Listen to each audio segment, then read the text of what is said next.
Yeah, they lost in Houston last week. Tactical switch, not much in terms of personnel switch, though, for Jesse Marsch. Just the one change, Sal Zizzo in. Yeah, but he was raving all morning long about the two young players in this lineup, Tyler Adams. It made Dax McCarty expendable. Well, and with no Kaká and no Giles Barnes in the starting lineup, they're going to make it a little bit more narrow in the midfield. They're going to go to a diamond with Johnson and Higuita. But the problem is they can't be counted on to provide the width.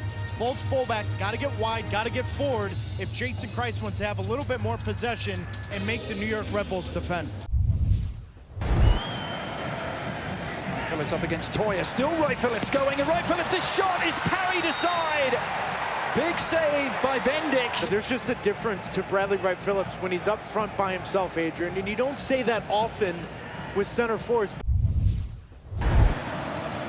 To a fortress as Bradley Wright Phillips bursts through here. It's going to need a clearance off the line, and Jonathan Spector provided it. Bradley Wright Phillips has done exactly what you want to do with a young center back. Split both center backs, so now the communication needs to be there. It's not. It was one of those where you scratch your head and like, why are they signing a fourth goalkeeper? There's Rivas now trying to test Robles, and Robles equal to the task. That's why. Yep. That's why. Every single time he's had to come up with some kind of save to keep the New York Red Bulls in this, he's done it. MPG with some room to roam.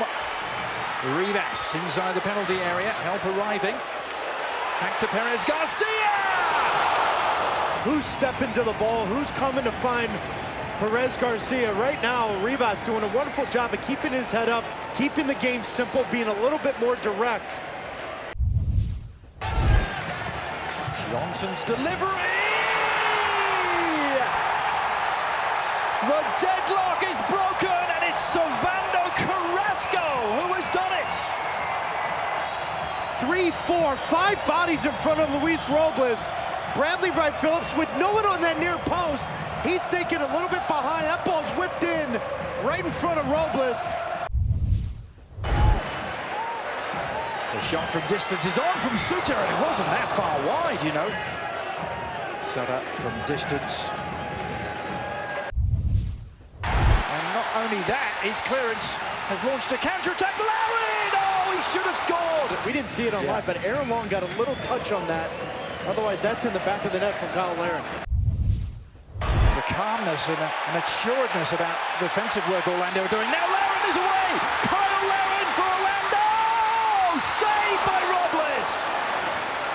And Robles is screaming at Sal Zizzo here because you cannot commit yourself with Aaron Long trying to recover and support.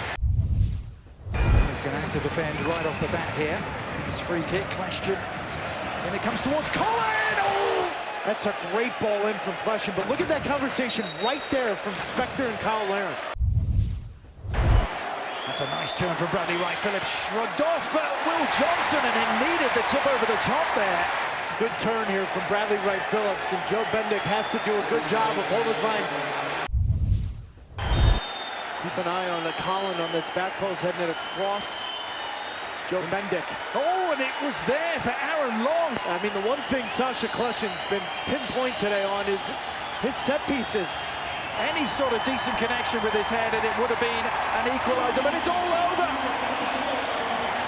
3 wins out of 3 for Orlando City to christen their new stadium.